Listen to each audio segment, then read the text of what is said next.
पंचभीकू की कहानी। एक साहूकार के बेटे की बहू थी। वह कार्तिक के महीने में सुबह जल्दी उठकर गंगा जी नहाने जाती थी। वह पराये पुरुष का मुंह नहीं देखती थी। राजा का लड़का भी गंगा जी नहाने जाता था। राजा का लड़का कहता कि मैं सुबह नहाता हूँ, मेरे से पहले कोई भी नहीं नहाता।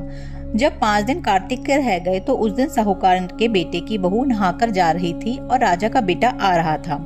शोर सुनकर जल्दी से जाने लगी, जिससे अपनी मोती की माला वहीं पर भूल गई। तब राजा के बेटे ने वह मोती की माला देखी तो देखकर कहा कि यह माला किसकी है जो इतनी सुंदर है, तो पहनने वाली कितनी सुंदर होगी। बाद में सारी नगरी में ढिंडोरा पिटवा दिया कि जिसकी यह माला है वे मेरे पास 5 रात आएगी, तब मैं उसको यह माला दे दूंगा। और खुद वहां तोते का पिंजरा टांग कर बैठ गया। सुबह साहूकारनी की बहू आई तो पहली पेड़ी पर पांव रखा तो बोली कि अगर मेरे में सत है तो इसे नींद आ जाए। और भगवान ने उसका सत रख दिया और उसे नींद आ गई और वह नहाकर चली गई। राजा का बेटा उठकर बैठ गया और तोते से पूछा कि क्या वह आई थी, तो तोते ने कहा आई थी। तो वह कैसी थी? तब तोता बोला कि अप्सरा जैसी बिजली, होली जैसी झलकामड़ी, गुलाब जैसा रंग। राजकुमार ने कहा कि आज तो मैं उंगली चीर कर लेट जाऊंगा, फिर मुझे नींद नहीं आएगी। दूसरे दिन मैं उंगली चीर कर बैठ गया। तब वह आई तो भगवान से प्रार्थना करने लगी, तो इतना कहते ही राजकुमार को नींद आ गई और वह वहां से नहाकर चली गई। तब उसने उठकर तोते से पूछा तो उसने वही सारी कहानी बताई। तब राजकुमार बोला आंखों में मिर्च डालकर बैठूंगा, और रात को मिर्च डालकर बैठ गया।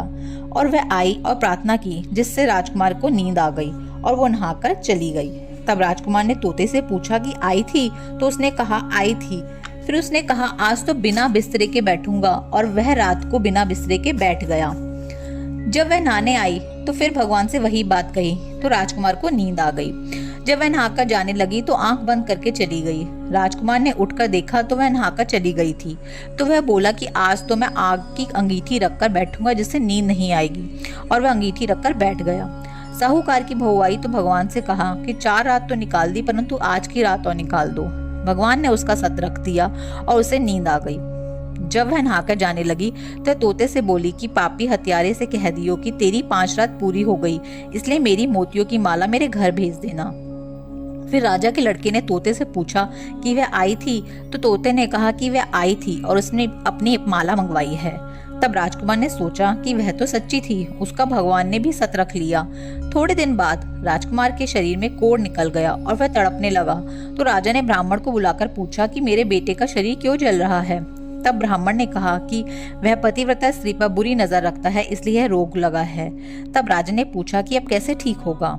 तब ब्राह्मण ने कहा कि उस साहूकार की बहू को धर्म की बहन बना ले और उसके नहाए हुए जल से नहाए तो उसका कोढ़ ठीक हो जाएगा। राजा उसकी माला लेकर घर गया और साहूकार से कहा कि यह माला आपकी बहू की है और उसके नहाए हुए जल से मेरे बेटे को नहला दो। तो साहूकार ने कहा कि वह तो किसी पराये पुरुष का मुंह भी नहीं देखती, इस नाली के नीचे राजकुमार को बिठा देना, जब वह नहाएगी तो ऊपर से वह पानी गिर जाएगा। बाद में राजकुमार बैठ गया और नहाया तो उसकी चंदन जैसी काया हो गई। हे पंचभिखु देवता, जैसे साहूकार की बहू का सत रखा वैसे सबका रखना। कहते सुनते हुंकारा भरते अपने सारे परिवार का सत रखना। बोलो पंचभिखु भगवान की जय।